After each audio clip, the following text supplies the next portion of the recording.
Howdy folks, Corky Duke here. Bomber Crew is the game and Super Bowl VI is the name, and welcome to my 8th mission. And let's continue with this campaign. So far it's going good. And we're going to hit Monserrato again for the third time. Probably the last time in this campaign. All my gun positions are 50 caliber with the exception of the top and the nose gun.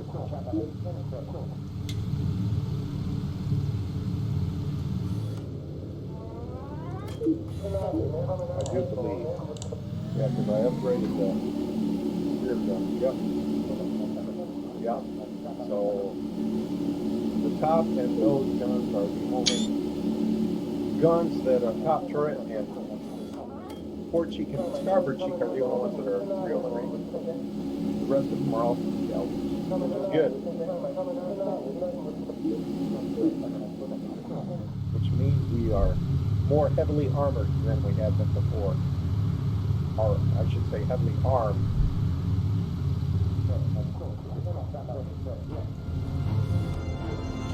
And now my bombardier's on the wrong side. Okay, Lieutenant Stallback, put your butt in the other gun.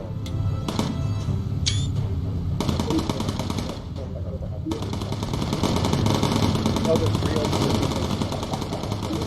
Oh well.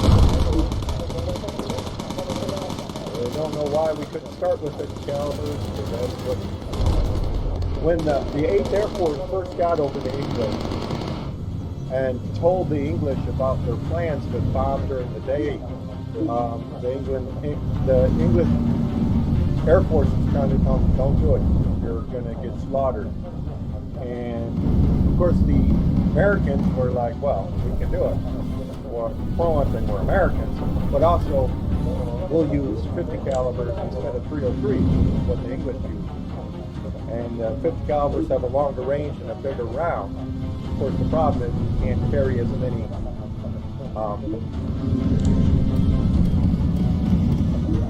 as much ammo on a 50 caliber as you could on a 303.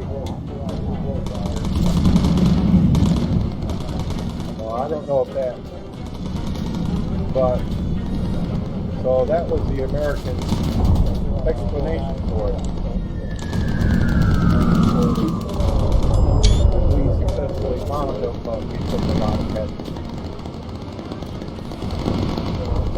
Because daylight, the enemy can see you coming from miles away. They would leave these vapor trails, which literally was a, hey, come get us sign to the Germans. Here we are, come get us. That's literally what it meant. And the Germans did that. Hurry up.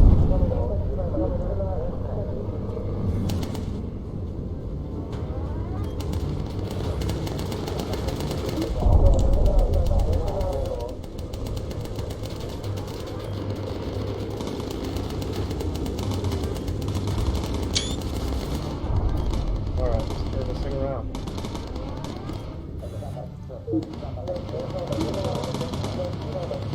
Install that. The other one. Whoa. Also, my pilot took heavy hits.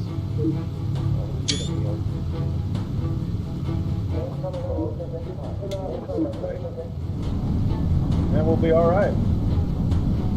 Hit the target. All we gotta do is get home now.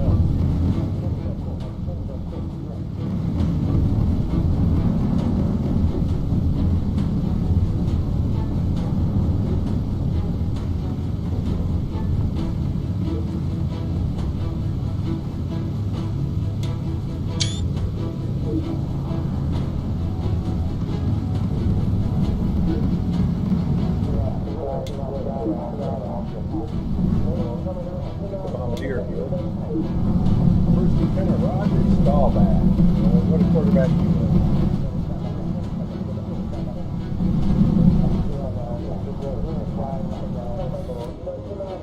Now he can go ahead and light him up.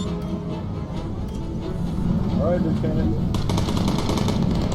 Get that 303 over.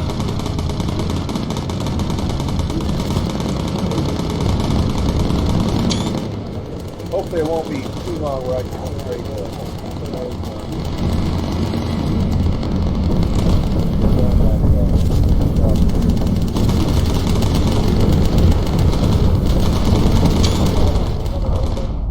Beautiful. That's the beauty of the caliber. But unlike the game, they did not have unlimited ammo. Each gun position had 100 rounds. All they could really afford to bring. And that's 100 for each. If you had a twin turret, that's 100 for each gun. The twin turret period had 200 rounds, one for each gun. So there's two guns though. Caliber gun and the twin position. But that meant, you know, if one position ran out of ammo, you could get ammo from maybe a gun that had been damaged or destroyed.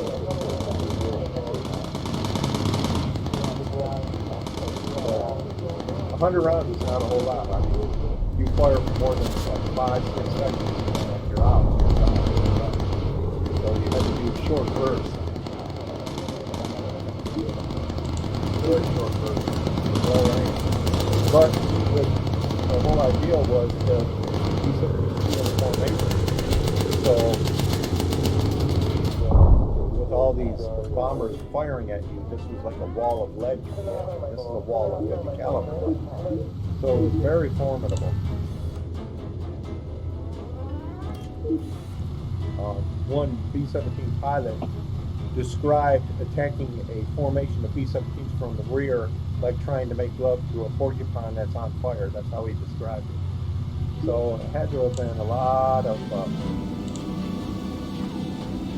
grief trying to attack these formations. But they still got through. I mean, there were brave German pilots that would fly right through the formation. Of course, then you run the risk of mid-air collisions, and that often happens.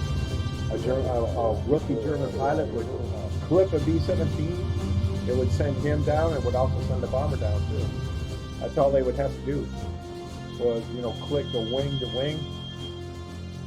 And of course the fighter couldn't take that, so it would probably disintegrate. Maybe the pilot was lucky getting out, bailing out, and maybe the crew of the B-17 was lucky getting out or not. There's also a video out there of a B-17 dropping bombs on the left elevator of the tail section of the B-17 below it, and of course the crew only had seconds to get out, because once you're going down, you've got to be able to get out. And if the bomber is in a dive, you're trapped. You're trapped inside the plane because you can't move because of centrifugal force, and it literally pins you to the wall of the B-17. And you can't just, well, I'll grab a parachute and get out. If the bomber's slowly going down, then yeah, you got time to get out. You know the bomber's going down, it's not going to recover, but you're giving everybody time to get out. But if something happens, like the wing gets shot off and the bomber's just dropping, you don't have time to get out because you're pinned to and this is my first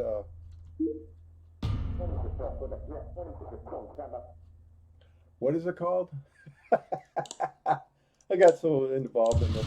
My first critical mission, that's it. That's what it is. And yeah, I mean, a lot of these boys were killed when they just couldn't get out of their bomber and they were pinned. Imagine being pinned to inside of the wall. And if you're 30,000 feet, it's going to take about 5 minutes for that plane to fall to the sky. So you basically have to have time to say your goodbyes to your family and your loved ones, wife, brothers, sisters, mom, dad. That's about all you got to do. Give them a mental goodbye. You know, that sucks. But that's what a lot of these men had to do.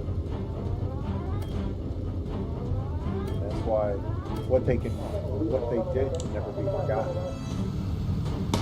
It was very brave.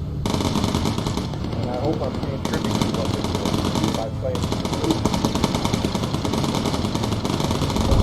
the rest of respect what they did.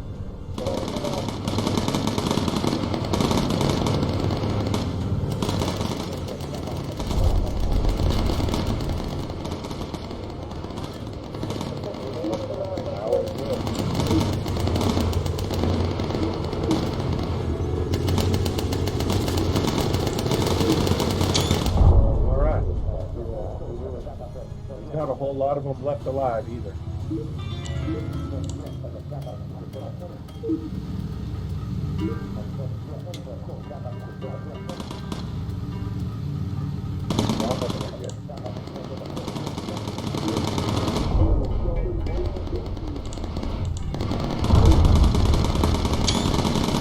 Picking them down one by one.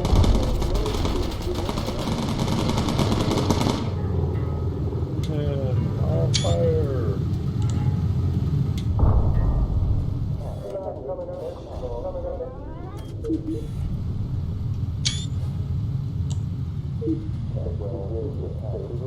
Okay.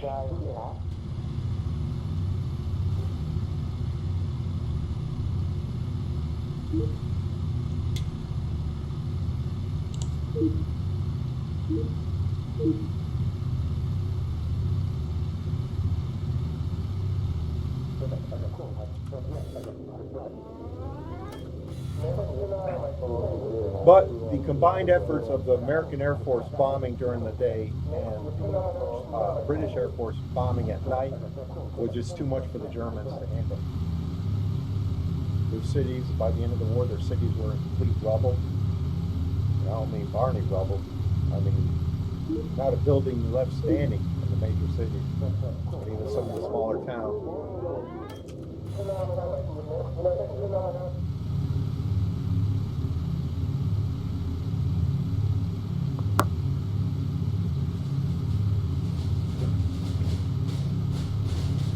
And unfortunately, when the Americans came into these cities, the American ground troops, these rubble cities provided excellent defensive positions for the infantry inside.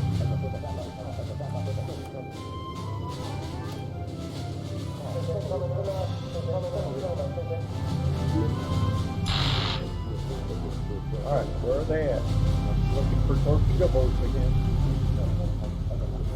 Designers of this game hated torpedo boats. Always sinking them. Mission after mission.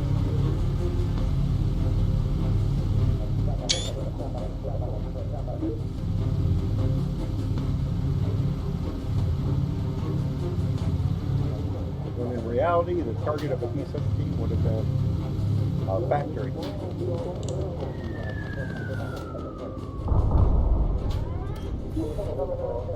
Not a torpedo boat.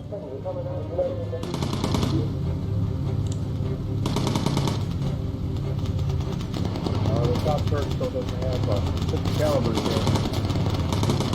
Maybe after this thing, get them upgraded. Hopefully.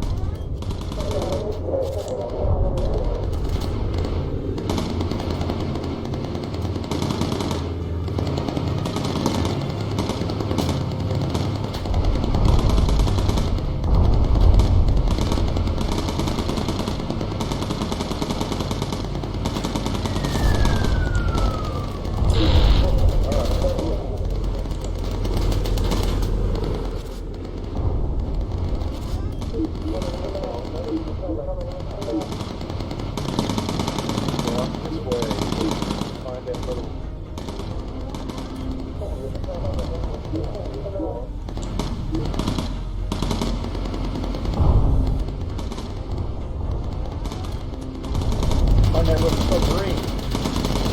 Got it. Okay. Well, we can get a picture of it. Probably won't. Be off to our right.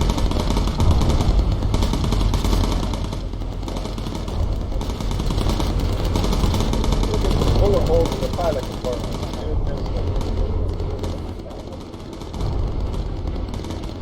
What was that? I saw a Stuka there. Where'd he go? That's my target right there.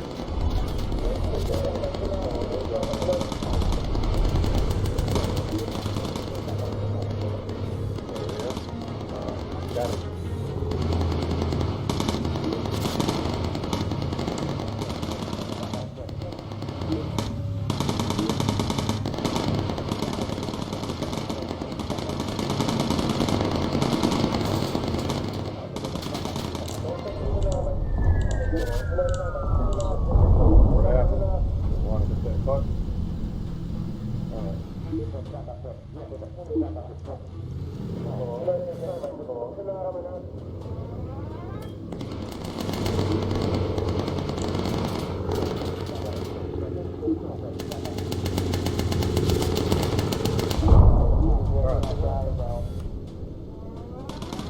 Clear the area of enemies. Fall back to a good position.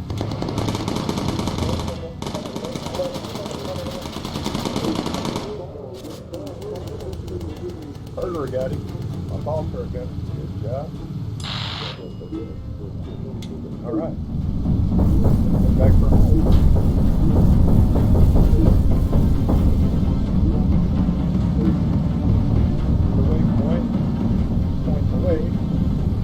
Waypoint, the point away, I like it. That's it right there.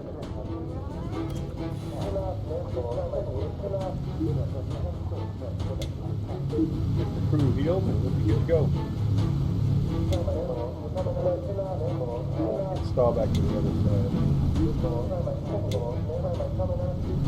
Get everybody in the nose healed.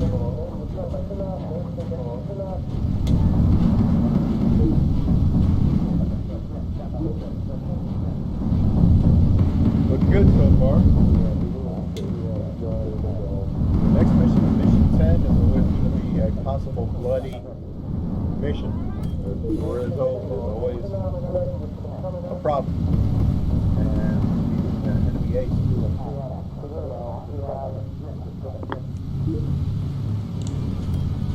That's the next mission. You got to get home to this one first.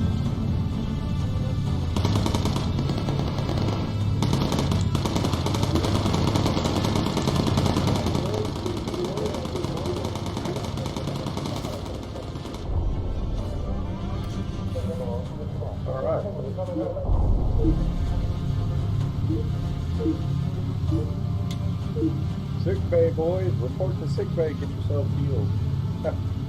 A ridiculous concept, but that's all right. It's a game. That's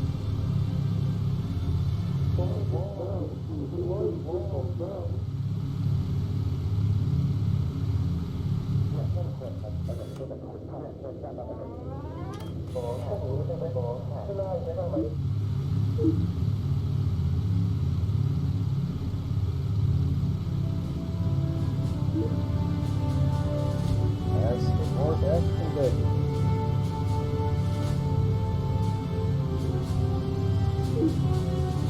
Off to the left would have been the resting place of the Lady Be Good. A very sad story.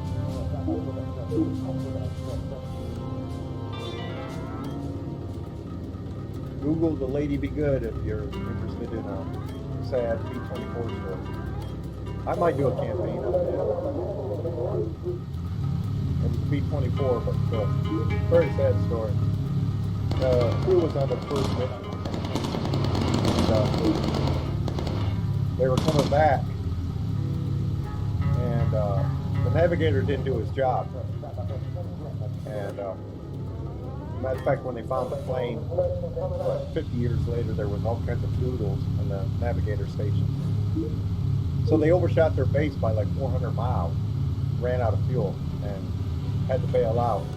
The bombardier died in the bailout. His chute didn't open, and he was the lucky one, because the rest of them wound up dying of thirst.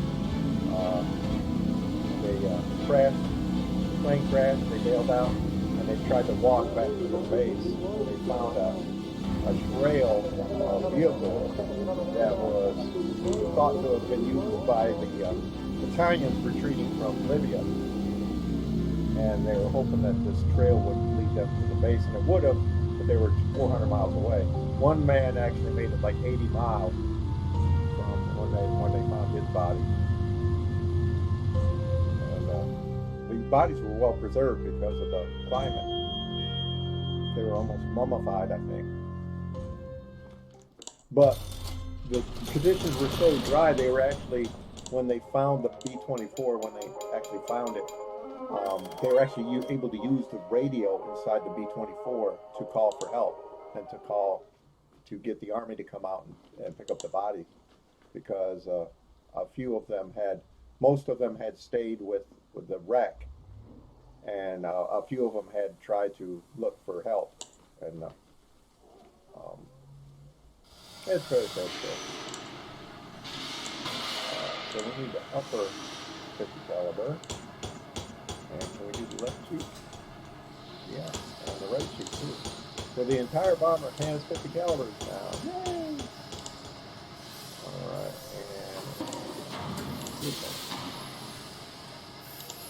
Equipment. Remove the begin armored fuselage.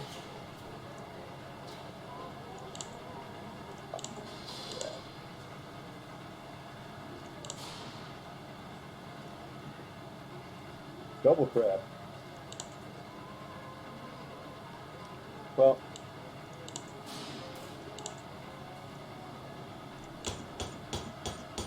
all right. Okay, that was the 8th and 9th missions of Super Bowl VI. Probably should have spent it more on the fuselage, but we'll be all right. Melvin Miles, not that big a deal. And he'll be in the next mission. The enemy ace we need to shoot down. I'm Corky Duke. CorkyDuke.com is my website. Like, comment, share my videos. Subscribe to my YouTube channel. I'd appreciate it. That was the 8th and 9th mission of Super Bowl VI. A live stream on this bomber will be Saturday, December 2nd. I'm shooting for 3 p.m. Hopefully, we'll get it done at that time. Thanks for watching, and we'll see you all later. Y'all take care. Bye.